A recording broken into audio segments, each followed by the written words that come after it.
So now we want to start taking the critical points and actually starting to classify them. So looking at, do we have local maxes or local mins? Because that's really the function of the critical point, right? That's typically what we're using it for, is to identify maxes and mins. So let's get into actually doing that.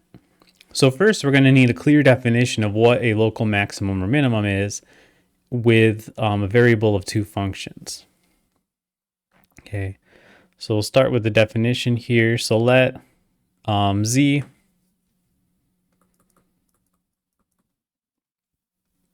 equal f of xy be a function of two variables. And this is going to be pretty much the same definition we had for single variable version, just with the necessary parts redefined for two variables. So be a function of two variables that is defined and continuous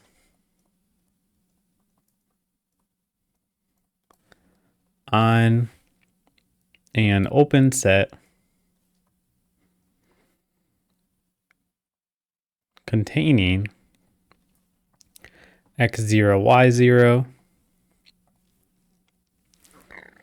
then f has a local maximum at x0, y0 if f of x0, y0 is greater than or equal to f of xy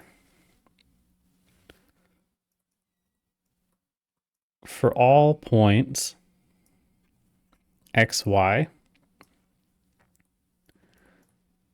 within some disk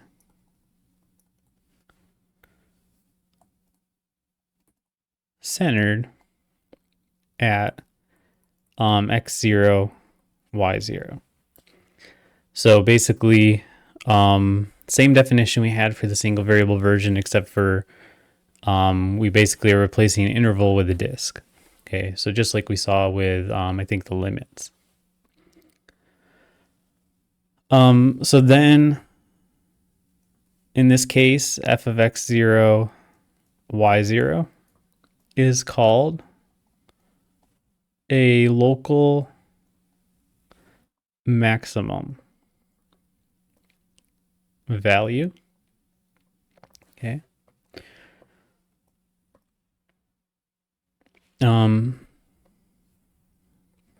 And then if this holds for every xy, so every point xy in the domain of f,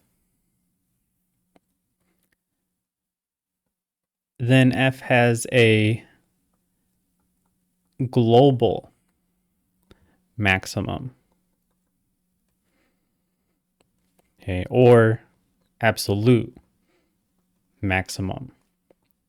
Okay, so these are kind of used interchangeably. I think global is kind of used a little bit more in multivariable calculus, at least just from what I've noticed, but it doesn't really make any difference. Anybody would know what you're talking about using either of these terms. So if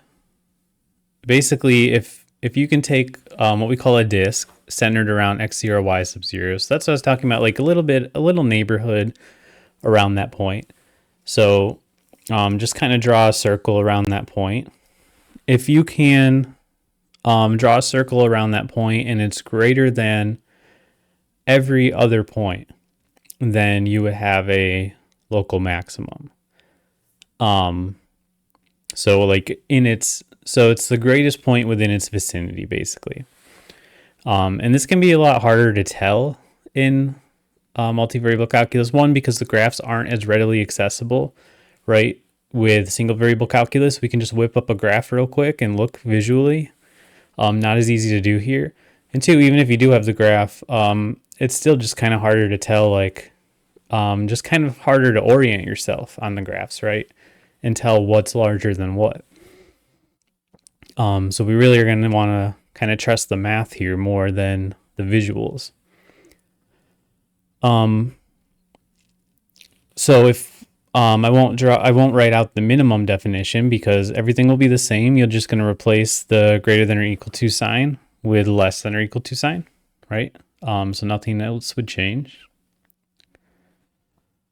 So then this is known as Fermat's theorem. I think we had the same name in single variable calculus. There's actually a lot of theorems named after Fermat. His most famous one is called Fermat's last theorem, which is very different than this. So not to be confused if you're looking online for the different theorems. So this just says, suppose f of x and f of y each exists at that point in question, right? x0, y0. If f has a local extremum, remember extremum is the general word we use for either a minimum or a maximum, at x0, y0, then x0, y0 is a critical point of f. Okay. So this tells us that if there is an extremum, then it's at a critical point. So in other words, the critical points give us an exhaustive list of all of the places where we could have local extremums. It does not mean that we have to have a local extremum at a critical point. Again, consider in single variable calculus, consider f of x equals x cubed, right? You have a critical point at x equals 0, but you do not have an extreme value at x equals 0. The function just kind of levels out there, okay? That's going to be the same idea here. And in fact, I would say it's maybe even more common here, just because of all the different ways the function is moving. It seems to just happen more often. So, with that in mind, before we start classifying these as local extremums, we need to define exactly what is happening if we have a critical point where there's not a local extremum, and we need a test to be able to, well, test if it's a local extremum or it's not. Okay, so those are two things we're going to do first before we start doing some examples here. Okay. So first, the definition here. Okay. If both f of x0, y0 equals 0, and sorry, this is f sub x of x0, y sub 0, so the partial derivative of f with respect to x, and the partial derivative with respect to y at that point are equal to 0, but f does not have a local extremum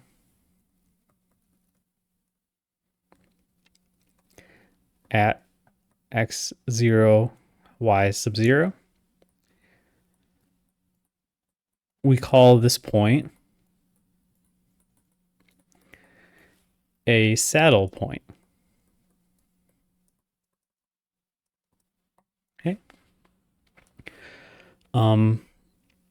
So I've never really looked into why it's called a saddle point, but I assume it's because of the shape that most of the graphs that have this look like. They kind of look like a saddle, like what you would use to ride a horse, right? So like if you recall in the graph in the last video that we looked at, it kind of had that shape. So a lot of the graphs you look up when you look up saddle point will kind of have that shape. So I assume it's because of the shape. And also note that this only gives us an idea of, well, it doesn't really give us anything yet, but it's really only defining this. This is only defined, I should say, when the partial derivatives are 0, it's not telling us anything about when the partial derivatives don't exist. Okay, and the test that we're going to look at is the same way. So we're only going to focus on the critical points at 0 now, and then after that, we'll look at where the critical points don't exist. As we saw in the last example, in the last video, those points where it doesn't exist can be a lot more complicated.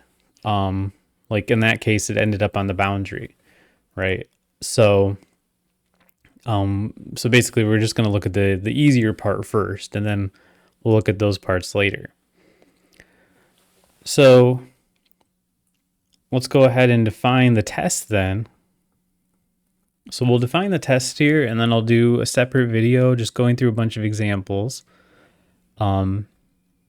just so as to not make these too long, because the examples might take a minute. So this is the second derivative test. I don't know if I'd call that a definition, I guess. Let's just call it the second derivative test. So we had the second derivative test in single variable calculus, but this version is going to look pretty different. Okay. Let z equals f of xy be a function of two variables for which the first and second order partial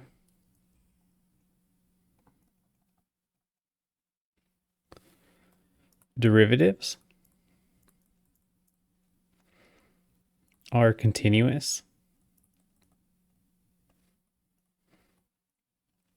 on some disk containing x0, y0.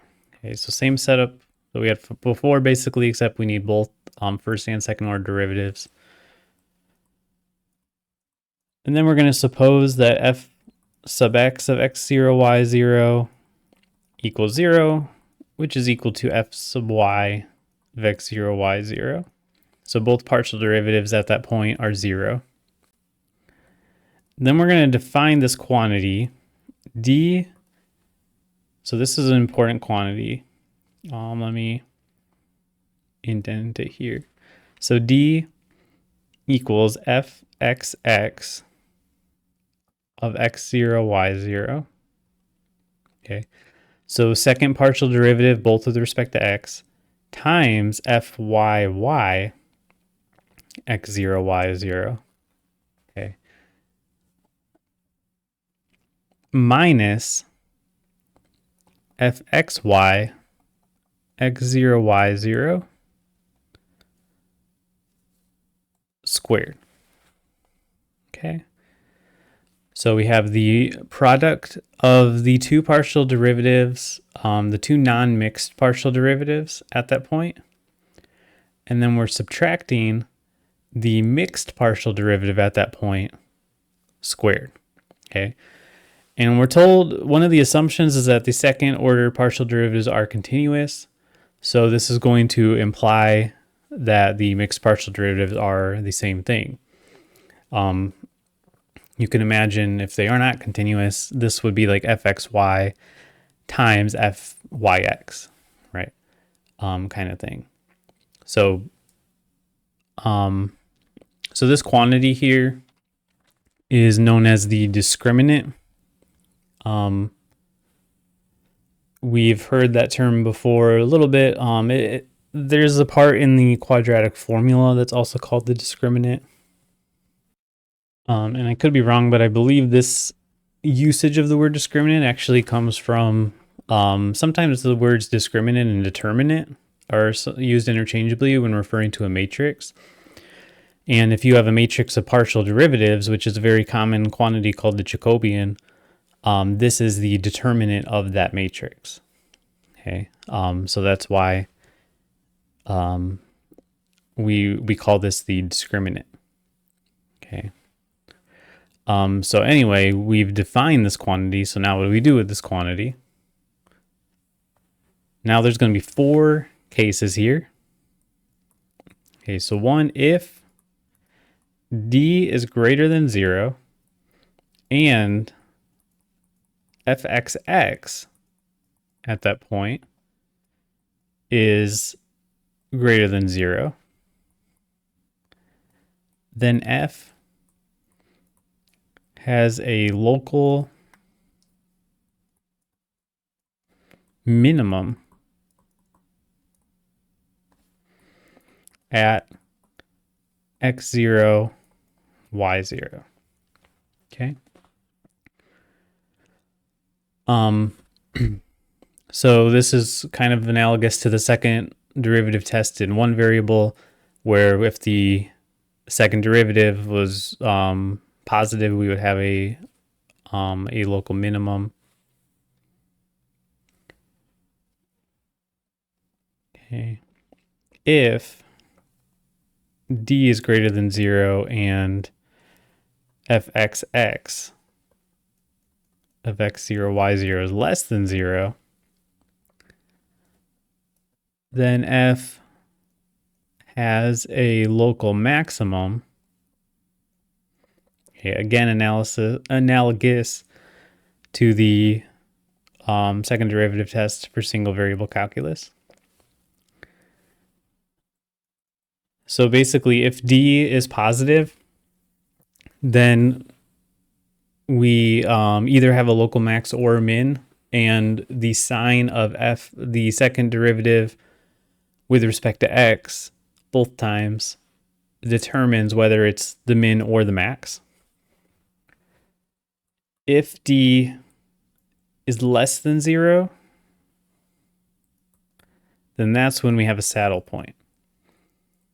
Then f has a saddle point at x0, y0. Okay. And finally, if d is equal to 0,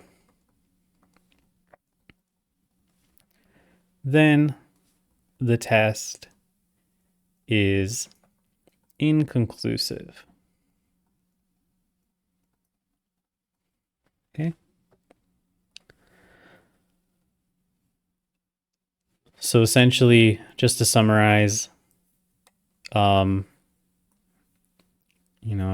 d is greater than 0, then we're looking at fxx is greater than 0, then that implies that there's a min, right, from this first one.